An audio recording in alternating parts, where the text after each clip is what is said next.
This is the Louie T Network. Hey, either you're outside or you're in the lab room.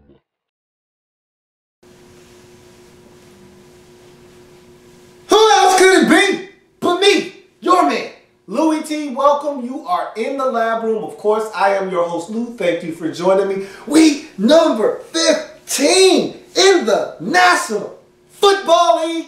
Carolina Panthers at home taking on the Tampa Bay Buccaneers. Who would have thought a month ago that this game could potentially be for first place in the NFC South?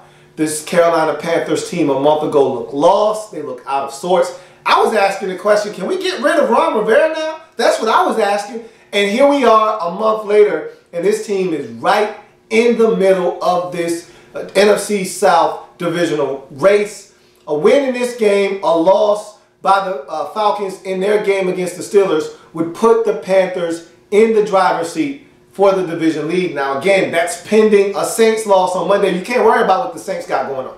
If you're the Carolina Panthers, or any team for that matter in this division, you can't worry about what anybody else is doing. At this point, you can only take care of what you can take care of. Let the rest sort itself out. With this division and the mess that it's been all season long, that's really all you need to do. Because if you take care of what you've got to take care of, the other teams will self-destruct on their own. Trust me, this message will self-destruct in 5 seconds. That's the way this division is set up. So if you take care of business, you'll find yourself as the division leader, as the division winner, hosting yourself a wild card weekend football game. But for the Panthers, you've got Tampa Bay here. You're playing a backup quarterback in Derek Anderson. Guess what? Last time you saw these Buccaneers, week 1, you were playing a backup in Derek Anderson. You won that game. So do it again. You got the Browns next week. They're playing Johnny Manziel. Win that game. Then you got Atlanta. That could potentially be for the divisional crown right there in week 17. So one game at a time. Buccaneers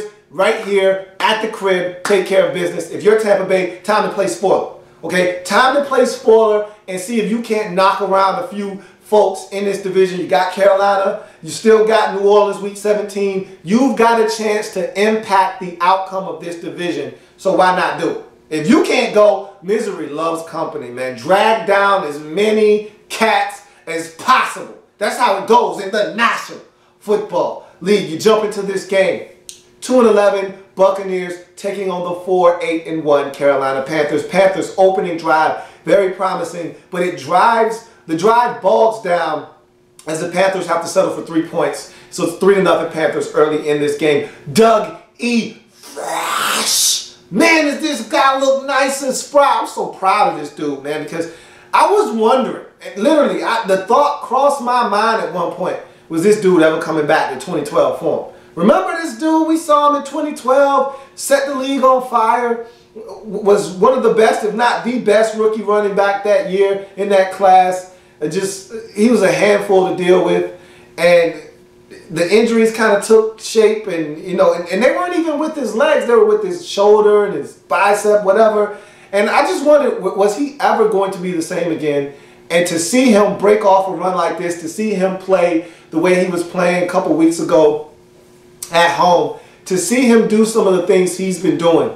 I thought he had a strong game against Cincinnati. He had a strong game in this one. This 64-yard run looked like the Doug E. Fresh that I fell in love with in 2012. This guy looks like he's starting to get back into the mix, and I'm glad to see it.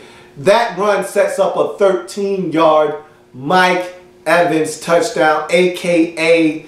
the young buck, a.k.a. ME13, the young fella. And this was fun to watch the two 13s go at it, man. The two young 13s at it in this football game, arguably two of the better rookie receivers, and we've got a bunch of those good young crop of receivers in the league this year, and they're two of the best on display in this game. And two of the bigger receivers, they were the outliers in this draft, as they were the 2 6'5", 6'6" guys that you could get your hands on if you needed some size that could go up, attack the football, make some things happen.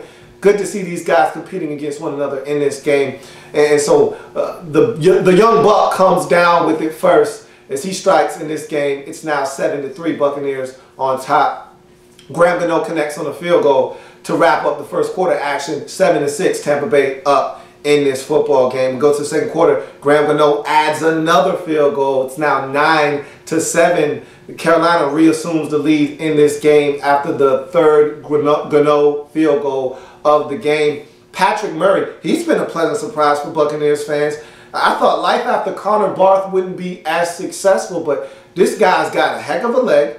I've seen him drive it from 54. I don't know if he had a 54-yarder in this game, but I've seen him drive it from 54 this season. This kid can kick the football with the best of them. Seems to be pretty accurate, too, so you might have something on your hands here with Patrick Murray. He drills a field goal with 2 seconds left in the first half to give the Bucs a 10-9 halftime lead. You go on to the second half, and Josh McCown is hit, fumbles the football. That's something he does with regularity. He needs to hold on to the football, be stronger with it in the pocket. You know that the pocket is starting to collapse. Guys are around you, protect the football. A lot of times he's loose with the football like he was here. He didn't get hit necessarily on this play. Initially, the football I thought was slapped out as Coney Ely was going by, and then he took a shot. Ball was already out though. Either way, ball's on the ground at the 7-yard line of the Buccaneers. So at your own 7-yard line, you really need to protect the football. It comes out, Carolina able to recover the football. 2 plays later, Jericho Cotchery in the end zone for a touchdown. It's now 16-10, Carolina on top. And the Panthers seemed like they were about to run away with this game. They had the momentum. They're moving the football down the field. They're inside the Buccaneers' 10-yard line when disaster strikes. Jonathan Stewart, who has been playing lights-out football the last couple of weeks. This dates back to the Minnesota game where you were blown out. He was tremendous in that game, followed it up with an even better performance against the New Orleans Saints. He's been playing excellent football, and he has a boo-boo here, puts the football on the carpet as you were ready to run away. A touchdown here makes it 26-10. This game's over. This game, or excuse me, 26-13. This game is over. If you get in the end zone here, instead, Jonathan Stewart puts the football on the carpet at the Buccaneers' 8-yard line. It's forced out by Alteron Werner, recovered by Akeem Spence. Buccaneers take over. That was a huge turn of events because, again, you're already in field goal range. You're looking to score 7. The momentum was clearly on your side, and you give all of that up by turning the football over inside the Buccaneers' 10-yard line. Tough break for the Panthers. Huge play for the Bucs because it kept them in this game. If they score there, I don't even care if it's a field goal. If they go up 9 points right there at that stage of the game, I think this game is done. If they score a touchdown, this game is definitely over. But the fumble preserves a 6-point deficit, and the Bucs stay in the game. We go to the fourth quarter. Graham Gano hits from 45 yards out after Derek Anderson averts 2 interceptions. He had actually one picked off by Lemon, by the linebacker, but it was called off. It was 2 penalties, 1 on each team, negated the play, do it over again. He almost threw another interception to Alteron Werner. Is it me, or does Alteron Werner lead the league in almost picking off passes? He's had a number of opportunities to make plays this year, and the image that I always see in my head is of him, head on the ground, helmet on the ground, with him just face down like, oh my God, I can't believe I just dropped that. I've seen that at least 5 or 6 times this year. He's got to catch the football. Had an opportunity to make a play, did not make the play. And so the Panthers are able to escape with the field goal to extend the lead to a 2-score game at 19-10. Notice Buccaneers team doesn't score a lot of points, so 9-point lead, 2-score deficit, tough for them to overcome in 1 quarter's time. They do give it a run though. VJax has 4 catches for 44 yards on this drive as the Buccaneers move down the field and score on a 16-yard Josh McCown touchdown scramble, uses his wheels. That's one thing I think is underrated about his game. Josh McCown can move. He is athletic, will run if necessary. Had an opening, took off, was able to avoid a tackler, get in the end zone. It's now 19-17. Bucs down by 2. Panthers clinging to a 2-point lead. And the Panthers were able to hold on in this game, able to run out the clock and get the W, made some plays down the stretch to hold on and preserve the 19-17 victory. Big win for the Panthers. They get it done at home, survive without Cam Newton for the 2nd time this season, and coincidentally, both games against these Buccaneers. So the Buccaneers had not one but 2 shots at Derek Anderson and could not get it done this season. Panthers go to 5-8-1 on the season.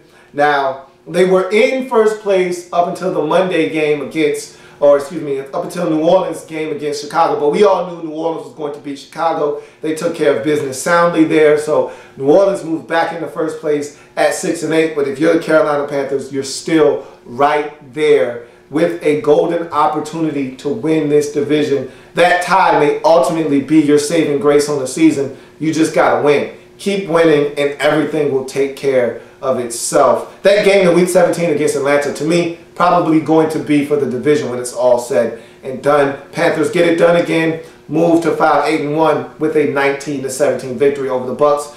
Tampa Bay, at this point, I'm like, hey man, just try to get that #1 pick. I don't know if you necessarily need it for a quarterback or not. I don't know how you feel about Mr. Glennon, but as far as I'm concerned, you don't bench franchise quarterbacks around here these days. So you're probably in the quarterback market. So get that #1 pick, get yourself some Marcus Mariota, and move on, man.